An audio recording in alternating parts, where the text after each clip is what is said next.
Durante 2022, la economía rusa logró contener en gran medida el efecto de las sanciones occidentales en su contra, lo que es bastante meritorio si tenemos en cuenta que desde febrero de ese año, Rusia es el país más sancionado del mundo y cada mes lo ha sido más que el anterior. Ni la inflación se disparó de manera desproporcionada, ni el PIB se derrumbó apocalípticamente, ni se cumplieron las previsiones anunciadas una y otra vez desde Occidente. En este video analizamos cómo se explica la resiliencia y resistencia del tejido económico ruso y, sobre todo, si es sostenible en el tiempo. Ahí les va.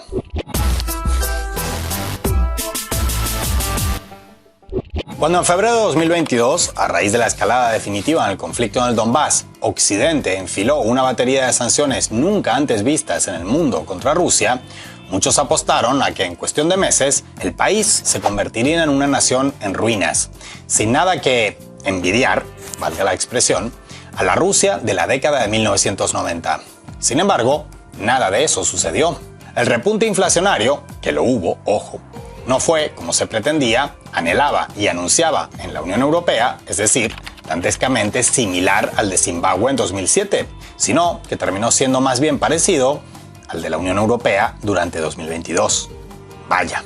La caída del PIB, que los expertos occidentales y algunos rusos inicialmente vaticinaron que rondaría el 15% en 2022, fue continuamente actualizada por los mismos expertos, que la iban cambiando a menos casi que cada mes, y finalmente quedó bastante lejos de esa cifra. Y otra vez, no tan disímil a la de miembros del G7 sobre los que no pesa ni una sanción de tránsito. Es decir, durante 2022 las sanciones occidentales no han hecho mucho más daño a Rusia del que provocaron a los mismos que las aplicaron. Asunto al que hemos dedicado tantos videos en los últimos meses que si los juntáramos todos daría para una serie en Netflix, si no fuera porque Netflix también se sumó a las sanciones a Rusia.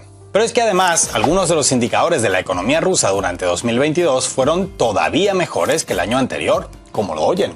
Mejores con todas las sanciones encima que antes. Según cifras oficiales, las ganancias del sector petrolero y gasístico estatal ruso crecieron casi un 30% durante 2022. Es decir, las arcas rusas ingresaron casi 37.000 millones de dólares más que en 2021 en materia de hidrocarburos. Aunque por un lado el volumen de las exportaciones terrestres de esos rubros menguó a causa de las renuncias de Occidente a comprar directamente a Rusia, las sanciones y sabotajes como el de Nord Stream, por el otro, aumentaron los envíos de gas natural licuado y petróleo por vía marítima.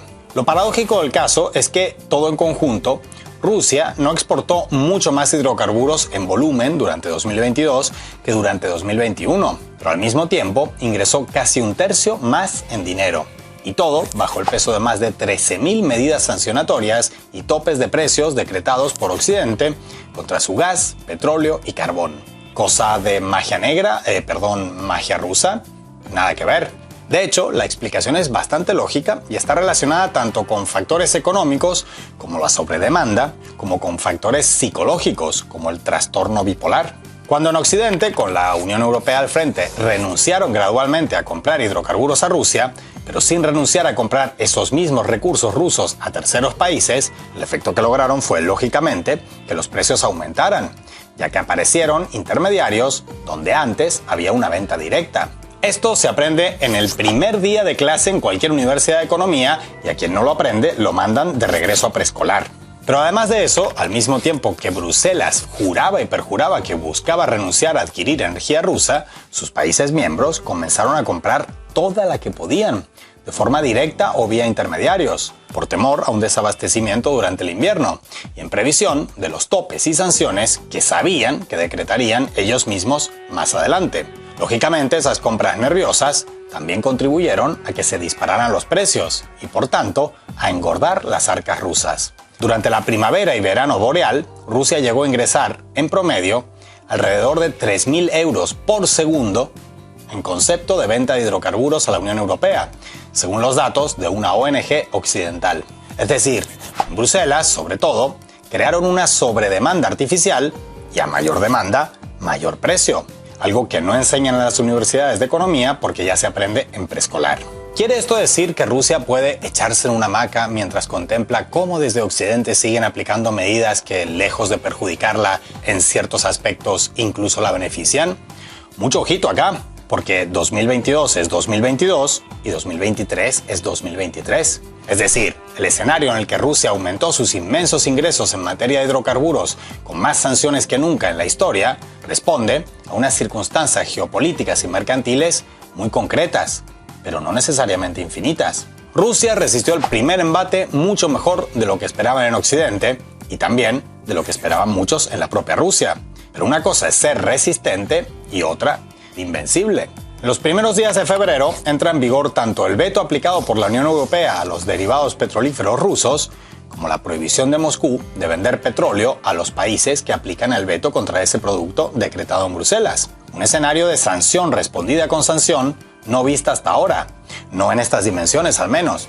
El panorama de cara al 2023 y más allá no parece en absoluto ajeno al gobierno ruso, al menos si uno observa sus movimientos en el mercado de hidrocarburos.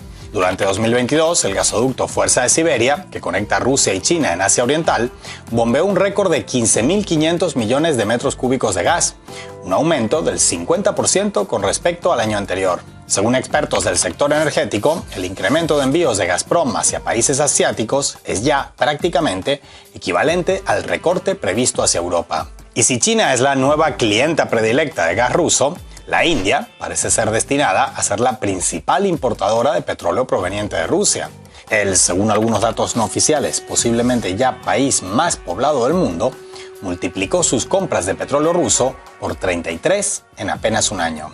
Así, Moscú sigue diversificando sus clientes sin perder los nervios, pero sin descanso tampoco, porque sabe lo mucho que depende su economía de encontrarlos y de hacerlo con la mayor rapidez y eficiencia posibles. Aunque para algunas personas pueda ser tentador desestimar los vaticinios del inminente colapso de la economía rusa solo por el hecho de que desde Occidente lo anuncian prácticamente cada día desde hace un año sin que nunca ocurra, a efectos prácticos, esa insistencia no deja de ser una anécdota. Durante 2022, la economía rusa enfrentó situaciones extremadamente complejas y si las superó no fue únicamente debido a la afición occidental por lanzarle un boomerang tras otro, sino también por su capacidad de adelantarse a ellos.